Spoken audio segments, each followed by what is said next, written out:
Olá, gente! Há quanto tempo? Eu sou a Zoe. Tudo bom com vocês? Bom, para que eu vou fazer esse vídeo? Eu dei uma parada naqueles vídeos da série de tendências pedagógicas, mas hoje tem uma questãozinha que eu acho que vai complementar aquilo tudo que a gente já fez até aqui, tá? E é o que? Por que eu vou fazer esse vídeo? Porque tem um pouco a ver com o que eu vou falar no vídeo que eu já gravei e que eu vou postar depois, tá?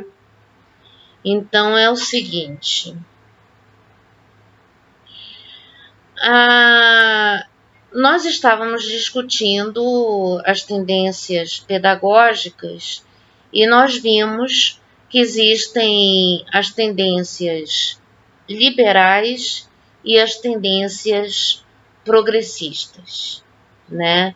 São 4 liberais e 3 progressistas, tá? Claro até agora? Então, dentro das liberais, nós vemos que existe a tendência tradicional e as outras que o pessoal vai chamando de renovada ou renovadora diretiva, não diretiva e, né? Só que de todas essas tendências, a que está mais alinhada a um pensamento verdadeiramente conservador é a tradicional, que é aquela tendência que o professor chega na frente da sala de aula, sai falando um monte de coisa, depois ele cobra esse monte de coisa numa prova e pronto. É só isso. Nas outras tendências, o que foi acontecendo é que os professores começaram a se preocupar um pouquinho mais com a questão do aprendizado, ou seja, em vez de se preocupar só com a forma como o professor ensina, a gente passou a se preocupar como os alunos aprendem. Então, aí nós temos esse grande marco de ruptura entre as estruturas educacionais, né? Onde antes você só se preocupava com a parte do ensino, né? Se o professor achou que a aula dele foi boa, se o aluno não aprendeu, o problema é do aluno, né? Depois, isso passou a não fazer sentido, porque tem vários motivos pelos quais os alunos não estão aprendendo. É o problema do professor, o problema, sei lá, que o aluno tem algum problema de aprendizado, mas não pode deixar a situação do aluno ficar como está, né? Tem que fazer alguma coisa para que o aluno acompanhe a aula, enfim. Agora, só que dentro desse quadro, dessas preocupações pedagógicas, nós temos a questão da divisão entre as escolas liberais e as escolas progressistas, né? Que vem a ser exatamente o quê? As escolas liberais, se você for analisar uma tabelinha que eu postei, inclusive, num dos meus vídeos, numa live, você vai ver que as liberais, todas elas estão preocupadas com o desempenho do aluno e oferecer o conhecimento, né? Ou seja, a ideia é você criar um grupo de conhecimentos universais que futuramente você vai usar no mercado de trabalho, de preferência acadêmico, porque você vê que os ensinos médios oferecidos aqui no Brasil, pelo menos, a maioria foca em preparar o aluno para preparar para um vestibular, né, um Enem, né? Então você tem essa pegada, ou então você tem os ensinos profissionalizantes. Ou seja, de qualquer maneira, a ideia é preparar pessoas para exercer alguma função, tá? Nas escolas progressistas, né? Isso envolve, inclusive, o nosso supracitado, mencionado Paulo Freire, né? Com a escola libertadora, e temos também o Freinet e outros dentro daquilo que a gente chama de escola libertária.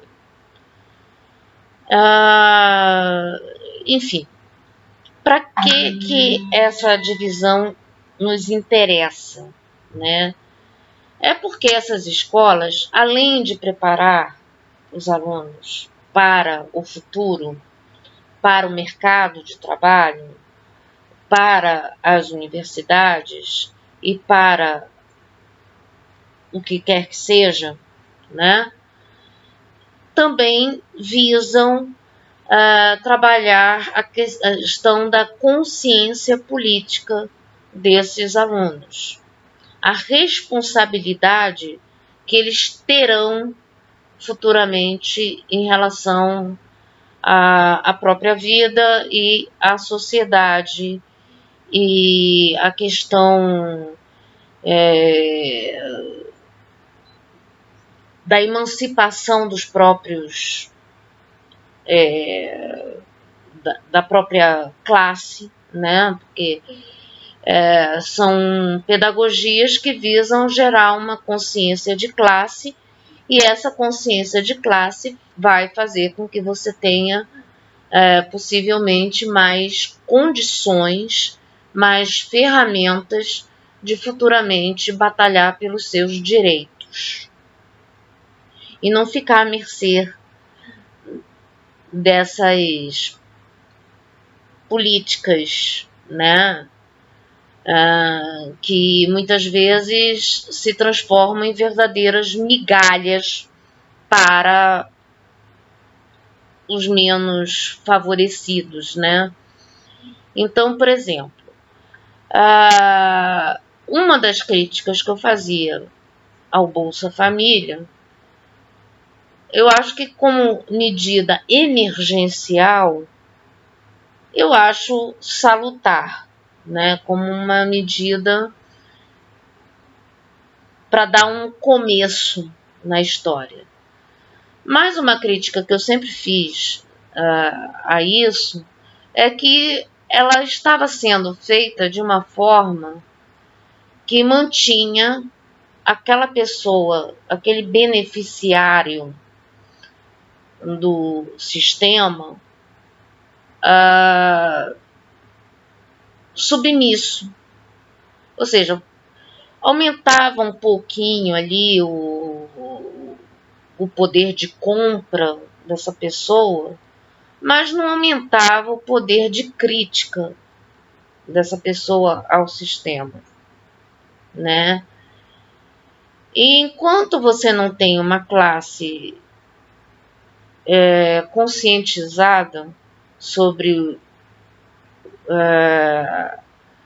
a questão política, né? Ou seja, a questão da consciência de classe, qual é a minha função aqui nessa coisa que a gente chama de mundo, né? Fica difícil, porque você cria pessoas que consomem que são consumidoras, mas você não cria pessoas cidadãs, né? Pessoas que estão aí para ser protagonistas da própria vida, né? Aquela coisa toda, ou seja, você não cria uma emancipação dessas pessoas.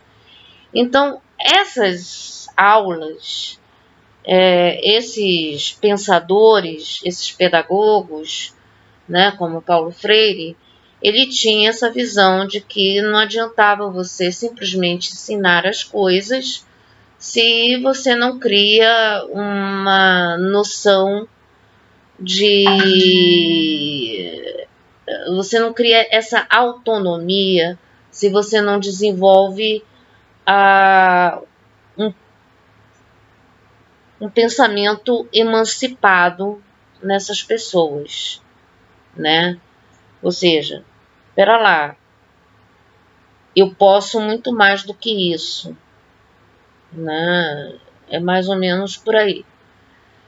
Então, o que está faltando hoje em dia, né?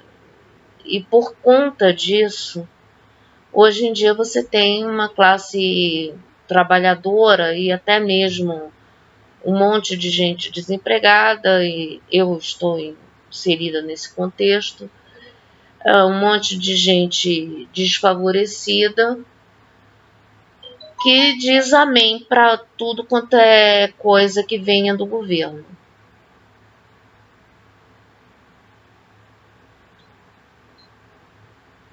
Você tem um governo que está querendo te mandar para a cova e você está dizendo amém para isso. Aí você tem uma classe dominante que apoia esse governo, mas ela pelo menos é classe dominante, né? E você vai lá e tem que fazer o que ela diz para fazer, porque ela é dona do seu emprego,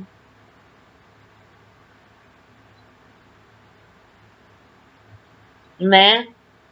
Então isso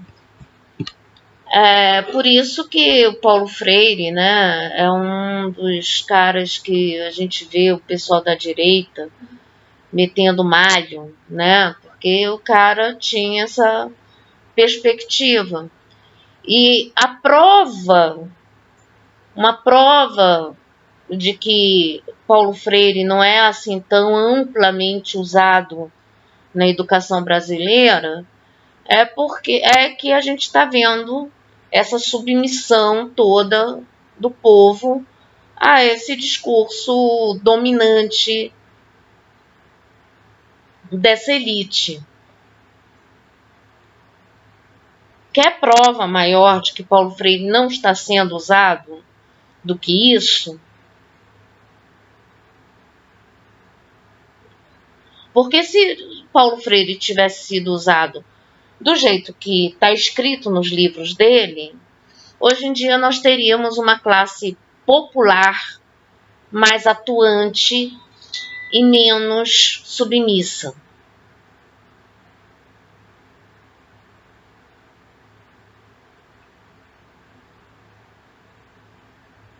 É isso. Então, esse vídeo tem a finalidade de explicar essa questão dessas tendências pedagógicas e por que a gente chama uma coisa que aparentemente é bem moderninha, como é o caso da escola Summerhill, né? E a Summerhill não está inserida nessa questão das escolas progressistas, ela está mais ali nas liberais. É porque, ou seja, o que faz a diferença é você ter uma linha pedagógica que visa não só todas essas coisas que todas as escolas têm que promover, né, que é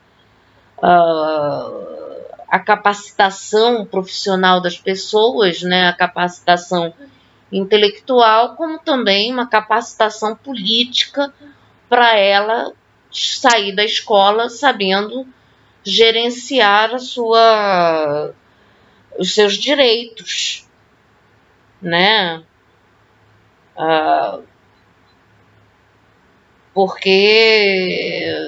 Porque político mesmo não vai trabalhar por isso.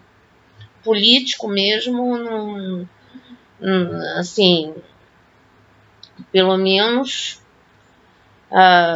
até agora eu não vi assim um político fazendo mais do que um feijãozinho com arroz, e aí as pessoas ficam satisfeitas com esse feijão com arroz, né? Podendo ter uma carne, ovo, ou seja, enfim.